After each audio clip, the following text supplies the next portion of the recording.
அமெரிக்காவினுடைய சக்தி வாய்ந்த போர்க்கப்பல் USS ஆபிரகாம் லிங்கன் கடந்த 24 மணி நேரமாக காணவில்லை. நேற்று இரவு ஈரானினுடைய சக்தி வாய்ந்த பாலிஸ்டிக் மிசைல் மிக துல்லியமாக குறிபார்த்து அந்த கப்பலை ஒட்டுமொத்தமாக உடைத்திருக்கிறது என்ற செய்தி கொஞ்சம் கொஞ்சமாக வெளிவந்து கொண்டிருக்கிறது. பெரும்பாலான சர்வதேச ஊடகங்கள் இது குறித்து ஒரு புகைப்படங்கள் கூட வெளிவராத இந்த சூழலில் சில பிரத்யேகமான காட்சிகள் வெளிவந்திருக்கிறது.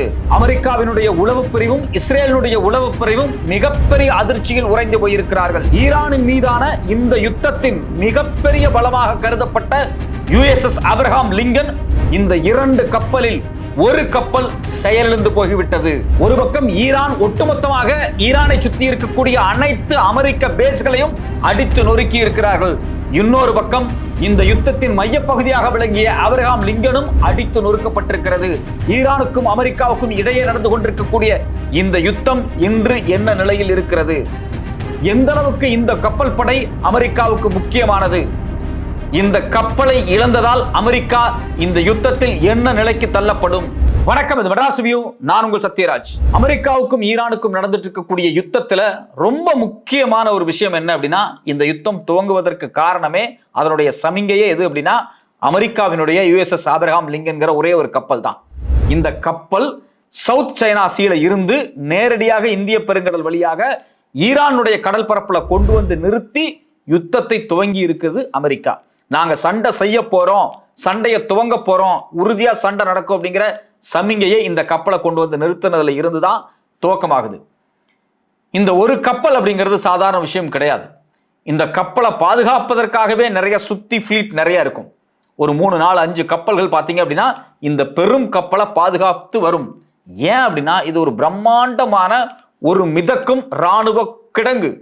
இந்த கப்பலுக்குள்ள மட்டும் கிட்டத்தட்ட 5600 சோல்ஜர்ஸ் இருக்கிறாங்க. நான் சொல்றது சோல்ஜர்ஸ் மட்டும்.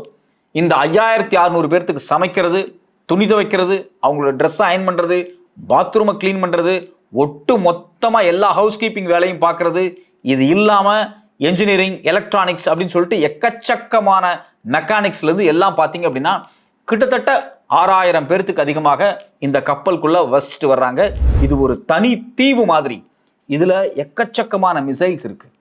இது மட்டும் இல்லாம இந்த கப்பலை தாக்க நினைச்சா கூட இந்த கப்பலை ப்ரொடெக்ட் பண்றதுக்காகவே இந்த கப்பலை நோக்கி ஏதாவது ஏவுகணைகள் வந்தாலோ, இல்ல ஏதாவது ட்ரோன் வந்தாலோ, இல்ல ஏதாவது ஏர்கிராஃப்ட் இதை நெருங்கி வந்தாலோ அதை சுட்டு வீழ்த்துறதுக்கு மிக பலம் வாய்ந்த சக்தி வாய்ந்த ஏவுகணை சிஸ்டம் எல்லாமே, அதாவது ஆன்டி மிசைல் டெக்னாலஜி எல்லாமே அடுத்தடுத்த கப்பல்கள்ல வச்சு இந்த கப்பலை பாதுகாக்கிறாங்க. ஒரு தீவை பாதுகாக்கிற மாதிரி இதை பாதுகாத்துட்டு இருக்காங்க. இதுக்குள்ள 6000 பேர்த்துக்கு மேல இருக்காங்க. அது மட்டும் இல்லாமல் இந்த கப்பலினுடைய மேல் தலையில் பார்த்தீங்கன்னா கிட்டத்தட்ட 90 போர் விமானங்களை நிறுத்தலாம். இது எல்லாமே பெரும்பாலும் பார்த்தீங்க அப்படின்னா F-35 ஸ்டீல்த் ஃபைட்டர்ஸ் தான். இந்த ஒவ்வொரு விமானமும் பல 100 கோடிகள். அப்போ இந்த கப்பலினுடைய மொத்த மதிப்புன்னு பார்த்தீங்க அப்படின்னா கிட்டத்தட்ட 1 லட்சம் கோடி வரைக்கும் இருக்கலாம் அப்படிங்கிறாங்க. இதனுடைய கப்பல் காஸ்ட் மட்டுமே 63,000 கோடியிலிருந்து 70,000 கோடி வரைக்கும் இருக்கும். இது இல்லாம அதில் இருக்கக்கூடிய மொத்த ஃபிளைட்ஸ், மிசைல்ஸ், இதனுடைய மொத்த ஸ்ட்ரென்த், இதுக்கு போட்ட எக்ஸ்பென்சஸ் எல்லாம் பார்த்தீங்கன்னா ஒரு 1 லட்சம் கோடி மதிப்பிலான ஒரு போர்க்கப்பல் தண்ணியில் மிதந்து கொண்டிருக்கிறது. இதை அடிச்சா ஒட்டுமொத்தமா யுத்தத்தினுடைய தலையெழுத்தே மாறும் அப்படிங்கிறது எல்லாத்துக்குமே தெரியும். ஏன்னா இதில் இருக்கக்கூடிய SM-6 மிசைல் இருக்கு பார்த்தீங்களா சிஸ்டம், இது எந்த அந்த கப்பலை தாக்க வந்தாலும் அது போய் அடிச்சு நொறுக்கிடும். ஏன்னா ஒரு தீவு, அதுக்குள்ள இருக்கக்கூடிய போர் கப்பல், போர் இயந்திரங்கள் சாதாரண விஷயம் கிடையாது. அமெரிக்காவிலிருந்து ஃபிளைட்டை எடுத்து கொண்டு வந்து ஈரான்ல தாக்குதல் நடத்த முடியாது. அதனாலதான் பாத்தீங்கன்னா ஈரானை சுத்தி கிட்டத்தட்ட 7-8 நாடுகள்ல இவ்வளவு பேஸை வச்சிருக்காங்க, நேவல் பேஸும் வச்சிருக்காங்க. ஆனா ரொம்ப குறுகிய டிஸ்டன்ஸ்ல இருந்து சண்டை போடணும், மிக நெருக்கத்துல இருந்து சண்டை போடணும் அப்படின்னா அதுக்கு ஒரு ஃபிளைட்டை ஏவுறதுக்கான எல்லா பிளாட்ஃபார்மும் வேணும் அவங்களுக்கு. ஸோ அப்போ ஈரானை கடல் பரப்பில் நின்று அடிக்கிறதுக்கு ஒரே இடம் இந்த USS ஆபிரகாம் லிங்கன். இது இல்லாமல் இன்னொரு கப்பலையும் கொண்டு வந்திருக்கிறாங்க. அது கரீபியன் தீவில் இருந்துச்சு, அது USS ஜெரால்ட் ஃபோர்டு, அதையும் கொண்டு வந்து நிறுத்தியிருக்கிறாங்க. நீங்கள் ஒன்றுமே இல்லை, கூகுளில் போய் இந்த கப்பலை பற்றி ஏதாவது வீடியோக்கள் எடுத்து பாருங்க. அந்த கப்பல் அப்படிங்கிறது எவ்வளோ பெரிய இராணுவ இயந்திரம் அப்படிங்கிறது தெரியும். இந்த கப்பலை நேற்று இரவு மிக மிக மிக துல்லியமாக ஈரானினுடைய பாலிஸ்டிக் மிசைல்ஸ் துல்லியமாக தாக்கி அழிச்சிருக்கிறாங்க. அதுல ஒரு பெரிய போர்ஷன் மிக மோசமா பாதிக்கப்பட்டிருக்கு அப்படிங்கிறாங்க. இதுக்கு வாய்ப்பு இருக்கா அப்படின்னா இதுக்கு வாய்ப்பு இருக்கு. ஆனா இந்த கப்பல் முழுசா தண்ணீரை மூழ்கிச்சா அப்படின்னா அதுக்கு வாய்ப்பு கிடையாது. ஏன்னா இதுல முழுக்க பாத்தீங்க அப்படின்னா வாட்டர் டைட் கம்பார்ட்மெண்ட்ஸ் சொல்லுவாங்க. இதுல ஒரு சில ஏரியாக்கள் பாதிக்கப்பட்டா கூட மொத்த கப்பலும் மூழ்காது. இதுல இன்னொரு முக்கியமான விஷயம் என்ன அப்படின்னா, இதனுடைய ஸ்டீல் பாடி இருக்கு பாத்தீங்களா, ஹை டென்சிட்டி ஸ்டீல் பாடி. அது மட்டும் இல்லாம இதனுடைய வாட்டர் டைட் கம்பார்ட்மெண்ட்ஸ் அப்படிங்கிறது ஒரு ஏரியால பாதிப்பு ஏற்பட்டுச்சு அப்படின்னா அதனுடைய தண்ணி இன்னொரு ஏரியாக்குள்ள வராம அது வந்து செப்பரேட் கம்பார்ட்மெண்ட்ஸா வச்சு பாதுகாக்கப்படும். அது செயலிழந்து போகும்.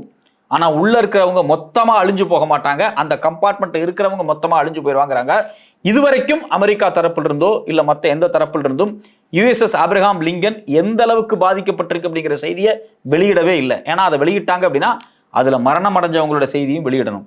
அது மிகப்பெரிய அதிர்வலைகளை ஏற்படுத்திடும் அமெரிக்கா தரப்புல. ஸோ அப்போ அமெரிக்காவில் இருக்கக்கூடிய மக்களுக்கு தன்னுடைய சோல்ஜர்ஸ் பத்திரமா தான் இருக்கிறாங்க அப்படிங்கிற காமிக்க வேண்டிய பொறுப்பும் தேவையும் அமெரிக்காவுக்கு இருக்கு. அதுதான் இந்த யுத்தத்துல அவங்களுக்கு ஒரு மிகப்பெரிய நம்பிக்கையா மாறுங்கிறதுனால இந்த செய்திகளை எங்கேயுமே வெளியிடுறதுல, இந்த புகைப்படங்களை கூட வெளியிடல. ஆனா ஈரானினுடைய இஸ்லாமிக் ரெவல்யூஷனரி கார்ட் காப்ஸ் வந்து சில புகைப்படங்களை வெளியிட்டு இருக்காங்க, சில செய்திகளை அவங்க வெளியிட்டு இருக்காங்க. இதே போலதான் பாத்தீங்க அப்படின்னா, இது மட்டும் இல்லாம நேற்று இரவு பாத்தீங்க அப்படின்னா இஸ்ரேலுக்குள்ள பூந்து அடின்னு அடிச்சிருக்கு ஈரானினுடைய மிசைல். ஈரான்கிட்ட எக்கச்சக்கமான மிசைல் இருக்கு, கொஞ்சம் நஞ்ச மிசைல்ஸ் கிடையாது. அந்த மிசைல் எல்லாமே பூந்து அடிச்சு நொறுக்கி இருக்கு. இதனால இஸ்ரேலினுடைய பிரதமர் வீடு இருக்கு பாத்தீங்களா, அந்த பிரதமர் வீடு, பிரதமர் அலுவலகம், நெத்தன்யாவினுடைய ஒட்டுமொத்த சொத்தும் அடிச்சு நொறுக்கப்பட்டிருக்கு அப்படிங்கிறாங்க.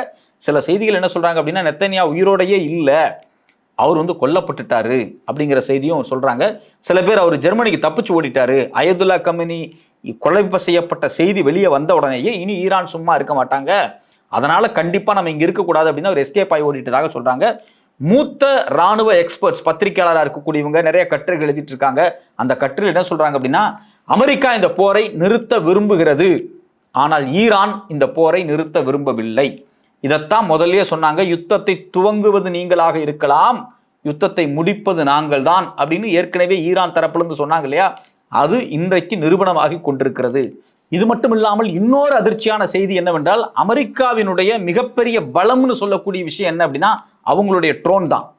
இந்த ட்ரோன் ஒட்டுமொத்தமாக ஈரான் நடக்கக்கூடிய ராணுவ செயல்பாடுகளை மிக துல்லியமாக இன்ச் பை இன்ச்சா படம் பிடிச்சு காமிக்கும். அதுக்கு அவங்க பயன்படுத்துறது MQ-46 ட்ரின்டான். இது வந்து சாதாரண ட்ரோன் கிடையாது, இதனுடைய மதிப்பே 1000 கோடிக்கு மேல இருக்கும். இது பல்லாயிரம் அடிக்கு மேல பறந்துகிட்டு இருக்கும், கிட்டத்தட்ட 32,900 அடிக்கு மேல பறக்கக்கூடியது. இதை வந்து நீங்க வந்து மிசைல் வச்சோ எது வச்சோ தாக்கவே முடியாது, ரொம்ப கஷ்டம், ரொம்ப ரொம்ப ரொம்ப ரொம்ப ரேர், எந்த ரேடார்லையும் சிக்காது. இது என்ன பண்ணும் அப்படின்னா மிக துல்லியமாக எங்கெங்க யார் யார் நகர்ந்து போயிட்டு இருக்காங்க, எங்கெங்க படைகள் மூவ் பண்ணுது எல்லாத்தையும் காட்சிப்படுத்தி அழகா கொடுத்துட்டு இருக்கக்கூடிய இந்த MQ-4C ட்ரின்டனை நேற்றைக்கு அடித்து கீழே தள்ளி இருக்கிறார்கள். இந்த ரேடார் கீழே விழுறதுக்கு முன்னாடி அமெரிக்காவுக்கு எமர்ஜென்சி சிக்னல்ஸை கொடுத்துருக்கு, 770 கொடுத்துருக்கு, மிக மோசமாக பாதிக்கப்பட்டிருக்கு அப்படிங்கிற சிக்னல் கொடுத்துருக்காங்க. பிற்பாடு அந்த சிக்னல் கட் ஆகி அந்த ட்ரோன் அப்படியே கீழே விழுந்திருக்கு. அந்த ட்ரோனை அப்படியே டேக்கிள் பண்ணி எடுத்துட்டு போயிட்டாங்க. அந்த ட்ரோன் அது மோசமாக வெடித்தெல்லாம் சிதறல, அதை செயலிழக்க செஞ்சு ஈரான் தூக்கிட்டு போய் அதை ரீஎன்ஜினியரிங் பண்ணி அதுல என்ன இருக்கு அப்படிங்கறத வந்து அதே போல ஒரு ட்ரோனை கண்டுபிடிக்கிறதுக்காக ஈரான் அடுத்தடுத்த வேலையில அவங்களோட ரிசர்ச் டிபார்ட்மெண்ட் துவங்கி இருக்கிறாங்க அப்படிங்கிற செய்தியும் வெளியே வந்திருக்கு. ஸோ அப்போ இது எல்லாத்தையும் ஒட்டுமொத்தமாக எடுத்து வச்சு பார்க்கும்போது ஈரானினுடைய தலைவராக இருக்கக்கூடிய அயோதுல்லா கொமேனியை கொன்று விட்டால் இங்க எதுவுமே நடக்காது அப்படின்னு ரொம்ப தைரியமா இருந்தாங்க. ஆனா கொமேனி இறந்து 2 மணி நேரம் கழித்து இந்த யுத்தத்தை ஈரான் துவங்குகிறார்கள். யார் சொல்லி துவங்குகிறார்கள்? இவங்க என்ன நினைச்சாங்க, கொமேனி இல்லைன்னா மொத்தம் முடிஞ்சு நினைச்சாங்க. ஆனா இல்ல, அவர் இறந்தாலும் அடுத்தடுத்த கட்டங்களில் யார் யார் இந்த யுத்தத்தை நடத்தி கொண்டு போக வேண்டும் என்கின்ற மிக கட்டுப்பாடான ஒரு பட்டியலை அவர் தயார் செய்து அதை எக்ஸிக்யூட் பண்ண வச்சுட்டும் போயிருக்கிறார். நாம் என்ன நினைச்சோம், ஒரு தலைவர் எல்லாம் நாடே முடிஞ்சிடும், அப்படி கிடையாது. நான் இல்லைன்னா எனக்கு பிறகு யார் இதை செய்யணும், அதுக்கு பிறகு யாரு, அதுக்கு பிறகு யாருன்னு 4 கட்டம் லீடர்ஷிப்பை வந்து அவர் எஸ்டாப்ளிஷ் பண்ணி வச்சுட்டு போயிருக்காரு அப்படிங்கிறாங்க. இதுல குறிப்பாக ரொம்ப முக்கியமான விஷயம் என்ன அப்படின்னா, ஏற்கனவே இருந்த சுப்ரீம் லீடர் இறந்த போது இப்ப இறந்து போன சுப்ரீம் லீடரை ஒரே நாள் 24 ஹவர்ஸ்ல தேர்வு செஞ்சாங்க 1989. ஆனா இப்ப 2 நாள் ஆயும் அடுத்த சுப்ரீம் லீடர் இன்னும் தேர்வு செய்யப்படாமல் இருக்கிறார். ஆனால் அடுத்த சுப்ரீம் லீடர் தேர்வு செய்யும் வரை இந்த யுத்தத்தை யார் நடத்த வேண்டும் என்பதை அவர் மிக தெளிவாக உத்தரவுகளை கொடுத்து விட்டு தான் போயிருக்கிறார். அதன் அடிப்படையில் பாத்தீங்க அப்படின்னா அலி லஜானி இந்த யுத்தத்தை நடத்தி கொண்டிருக்கிறார். இந்த அலி லஜானி வேற யாரும் கிடையாது, ஈரானினுடைய சுப்ரீம் லீடர், அவருடைய கட்டுப்பாட்டில் இருந்த சுப்ரீம் நேஷனல் செக்யூரிட்டி கவுன்சில் இருக்கு இல்லையா, இந்த கவுன்சிலினுடைய செக்ரட்டரி அவர் தான் இன்னைக்கு வந்து ஒட்டுமொத்த யுத்தத்தை நடத்திட்டு இருக்காரு. முந்தானேத்து கூட அமெரிக்கா என்ன சொன்னாங்க, யுத்தம் துவங்கின உடனேயே ஈரான் எங்களோட பேச்சுவார்த்தைக்கு ரெடியா இருக்காங்க, நியூக்ளியர் பேச்சுவார்த்தைக்கு வர தயாரா இருக்காங்க அப்படின்னு சொல்லி இவங்களா ஒரு பொய் செய்தியை கிளப்பி விட்டாங்க. அலில் அஜாரி தெளிவா சொல்றாரு, நாங்க பேச்சுவார்த்தைக்கெல்லாம் வர முடியாதுன்ட்டாங்க. இஸ்ரேல் எந்த அளவுக்கு எங்களை டேமேஜ் பண்ணுதோ அந்த அளவுக்கு நாங்க அமெரிக்காவையும் டேமேஜ் பண்ணுவோம். அதே போல அமெரிக்காவுக்கு மிக நெருக்கமா இருக்கக்கூடிய அமெரிக்காவினுடைய பேஸை ஈரானை சுத்தி வச்சுட்டு இருக்கக்கூடிய அனைத்து அரபு நாடுகளையும் நாங்க அடிச்சு நொறுக்குவோம் அப்படின்னு வெளுத்து வாங்கிட்டு இருக்கிறாங்க. ஈரானினுடைய இந்த யுத்தம் என்பது ஒரு நியாயமானது.